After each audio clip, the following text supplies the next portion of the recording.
नमस्कार, मी सीमा. माझे स्मार्ट किचनमध्ये तुमचे स्वागत आहे.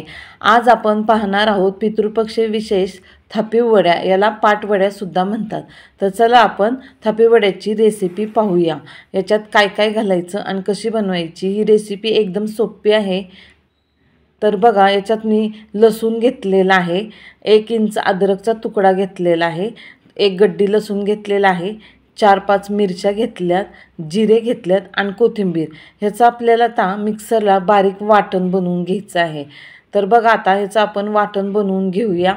वाटण आपल्याला ह्या प्रकारे असं बनवायचं आहे, एकदम बारीक, म्हणजे जिरे ती सगळे बारीक होतात एकदम. तर वाटण तर आपलं झालेलं आहे. आता मी तुम्हाला बेसन पिठाचं आणि पाण्याचं प्रमाण किती घ्यायचं ते सांगते. इथं बघा, मी 1 वाटी बेसन पीठ घेतलेलं आहे. बेसन पीठ जास्त दाबून घेतलेलं नाही आणि वरचेवर घालून घेतलेलं नाही, डब्यात डायरेक्ट वाटी घालून वाटीने घेतलेलं आहे मी. तर इथं मी 1 वाटी बेसन घेतलं आहे. याच्यासाठी आपल्याला 1.5 वाटी पाणी लागणार आहे. तर आता आपण पहिल्यांदा 1 वाटी पाणी घेतलं आहे. हे पाणी आपण काय करायचं, थोडं थोडं पाणी घालत हे पीठ सगळं व्यवस्थित फेटून घ्यायचं. एकदम जर पाणी घातलं ना तर सगळ्या गुठळ्या होतात आणि मग गुठळ्या मोडण्यात टाईम जातो. गुठळ्या होऊ नये म्हणून आपण थोडं थोडं पाणी घालून सगळं पीठ व्यवस्थित चांगलं बॅटर त्याचं बनवून घ्यायचं. जर तुमच्याकडं तारेची रवी असेल ना तर त्यानेसुद्धा व्यवस्थित गाठी मोडता येतात. अगदीच नसेल तर तुम्ही चमच्याने सुद्धा करू शकता. म्हणजे सगळ्या गाठी व्यवस्थित मोडायला पाहिजेत, म्हणजे आपल्या वड्या एकदम छान होत्यात. तर बघा, असं सगळं एका दिशेने एकसारखं फेटत राहायचं आणि पाणी थोडं थोडं घालत राहायचं. एकदम पाणी घातलं की गुठळ्या होत्यात, म्हणून आपण पाण्याचा एकदम थोडा थोडासा वापर करतो आहे. तर बघा, आता ह्याच्यात गुठळी तर झालेली नाही आहे. आता हे वाटीत जे पाणी राहिलं होतं ना शिल्लक, ते सुद्धा आपण पाणी सगळं 1 वाटी याच्यात ओतून घेतलेलं आहे. आता पूर्ण 1 वाटी पाणी आपण याच्यात घातलेलं आहे. आता अर्धी वाटी पाणी आपण नंतर घालणार आहोत. तर सगळं पीठ एकसारखं झालेलं आहे, कुठं गुठळी वगैरे काही राहिली नाही. बघा, सगळं पीठ एकसारखं झालेलं आहे. आता आपण फोडणी देऊन घेऊया. इथं बघा, कढई गरम झालेली, आपण त्याच्यात 1 पळी तेल घालून घ्यायचं आहे. तेल तापलं की त्याच्यात पहिल्यांदा मोहरी घालायची. मोहरी छान तडतडली की त्यात जिरे घालायचे. जिऱ्यानंतर आपल्याला ह्याच्यात थोडा चवीसाठी हिंग घालायचा आहे. हिंगाने का नाही एक खूप छान सुगंध पण येतो आणि चव पण छान लागते. आता आपण जे हिरवं वाटण केलं ना ते वाटण ह्याच्यात घालून घ्यायचं आहे आणि हे वाटण घालून सगळं एकसारखं मिरची ह्याच्यात सगळी छान भाजून घ्यायची. सगळं वाटण म्हणजे वड्यात पण सुगंध छान येतो आणि मिरची हिरवी असते, त्यामुळे आपल्याला ते पोटाला हानिकारक नाही आहे म्हणून. तर बघा, आता ह्याच्यात अर्धा चमचा मीठ टाकलेलं आहे आणि अर्धा चमचा हळद. हळदीने कलर खूप छान येतो बघा. आणि आता हे सगळं एकसारखं फिरवून घ्यायचं, म्हणजे फोडणी जास्त जळणार नाही. आपण गॅसची आचसुद्धा कमी ठेवलेली आहे.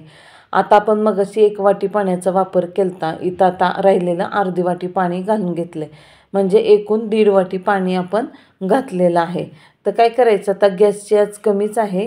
गॅसची आच थोडीशी वाढवायची, हलकीशी थोडी उकळी येऊन द्यायची. मग नंतर परत आपल्याला गॅसची आच कमीच करायची आहे. आणि इथं फोडणी थोडीशी कोथिंबीर घालायची. फोडणीत अशी कोथिंबीर घातली ना सुगंध पण छान येतो आणि चव पण खूप छान लागते. तर बघा, आता याला हलकीशी थोडी उकळी यायला लागलेली आहे. आता मी गॅसची आच कमी केलेली आहे. आपण जे हे बॅटर बनवलं होतं ना बेसन पिठाचं, ते आता हलवून घ्यायचं, कारण पीठ थोडं खाली बसलेलं असतं. त्यासाठी आपण हे हलवून घ्यायचं थोडं आणि नंतर ह्याच्यात सगळं एकदम ओतून घ्यायचं. सगळं एकदम ओतून घेतलं की हे व्यवस्थित सारखं एकसारखं हलवत राहायचं आहे, म्हणजे बेसन पिठाच्या अजिबात गुठळ्या होऊन द्यायच्या नाहीत आपल्याला.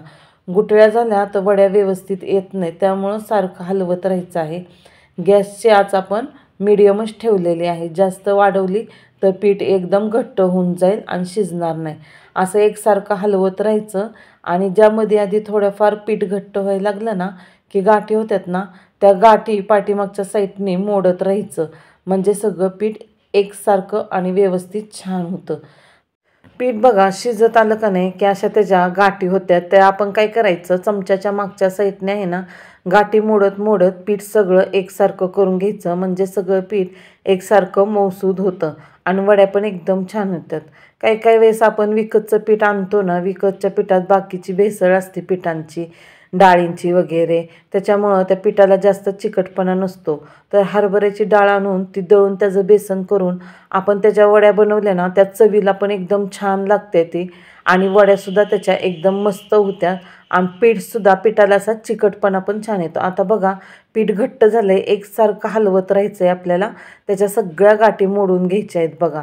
सगळं एकसारखं असं फिरवत राहायचं म्हणजे गाठी सगळ्या मोडल्या जातात. गाठी राहिल्या तर मग वड्या व्यवस्थित येत नाहीत आणि कापता पण येत नाहीत आपल्याला. असं मागच्या बाजूने आहे ना पीठ सगळं पळीच्या एकसारखं गाठी मोडत राहायचं आहे. परत नंतर सगळं मध्ये घ्यायचं आणि सगळं एकसारखं करून व्यवस्थित त्याचा हाटून घ्यायचं आहे. आता पीठ थोडं शिजत आलेलं आहे तर बघा असं ह्या प्रकारे मी सगळं व्यवस्थित छान हलवून घेतलं. जेवढं आपण छान हलवून घेऊ ना तेवढ्या वड्या एकदम छान मस्त होत्यात, कुठं गुठळ्या वगैरे राहत नाहीत. तर आता बघा पीठ एकदम छान हाटून झालं आहे, त्याच्यात अजिबात कुठं गाठ राहिली नाही.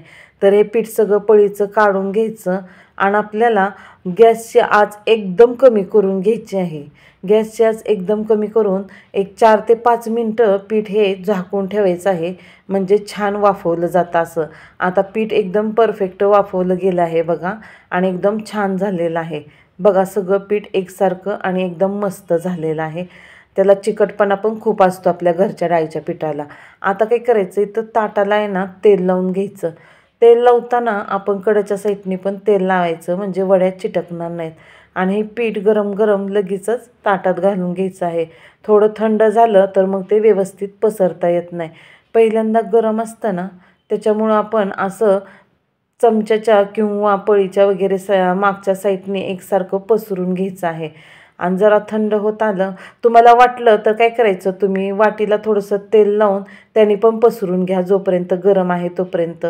मग ज्यावेळेस आपल्या हाताला सोसेल असं झालं का नाही की आपण काय करायचं हाताने सगळं व्यवस्थित छान थापून घ्यायचं. हाताला तेल इथे नाही लावलं तरी चालेल कारण तेल लावलं ना हाताला तर अजून चटके बसतील. जेवढं सोसतंय तेवढं आपण व्यवस्थित छान हाताने एकसारखं थापून घ्यायचं बघा. सगळ्या साईडने व्यवस्थित यायला पाहिजे, कुठं जाड कुठं पातळ होऊ देऊ नका म्हणजे वड्या सगळ्या व्यवस्थित होत्यात. आणि कडेच्या साईडला पण ताटाला एकसारखं करून घ्यायचं पसरून. सगळं पीठ व्यवस्थित छान पसरून द्यायचं आहे आपल्याला. व्यवस्थित छान पसरून झालं की मग नंतर याच्यावर आपल्याला सफेद तीळ घालायचं. सफेद तीळ असे थोडे थोडे पसरून घ्यायचे आपल्याला, जास्त पण नाहीत घालायचे. त्याच्यानंतर इथं आपल्याला ओलं खोबऱ्याचा खीस घालायचा आहे थोडा, तो पण सगळा ताटात अख्ख्या पसरून घ्यायचा आहे.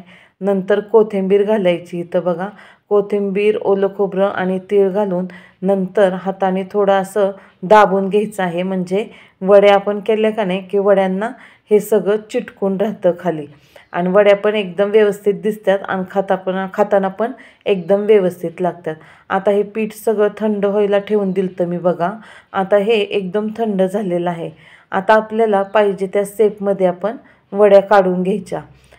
तुम्ही चाकूच्या साहाय्याने असं एकसारखं करून घ्या कापून म्हणजे सगळ्या ह्याच्या वड्या छान आपल्याला कापता येतात. तुम्हाला कोणत्या आकाराच्या कापायच्या त्या कापा. ह्या वड्या खायला ना एकदम छान आणि टेस्टी एकदम रुचकर लागतात. तर बघा अशा प्रकारे मी ह्याच्या वड्या बनवून घेतलेल्या आहेत. वड्या खूप छान झाल्या, जास्त जाड नाही जास्त पातळ नाही. तर तुम्ही नक्की ह्या वड्या बनवून बघा, एकदम छान लागतात चवीला. आणि आपण ह्याच्यात मसालाही ती सगळं व्यवस्थित घातलेलं आहे वाटण, त्याच्यामुळं हे वड्या एकदम छान झालेल्या आहेत. माझी रेसिपी आवडल्यास लाईक सबस्क्राईब करा.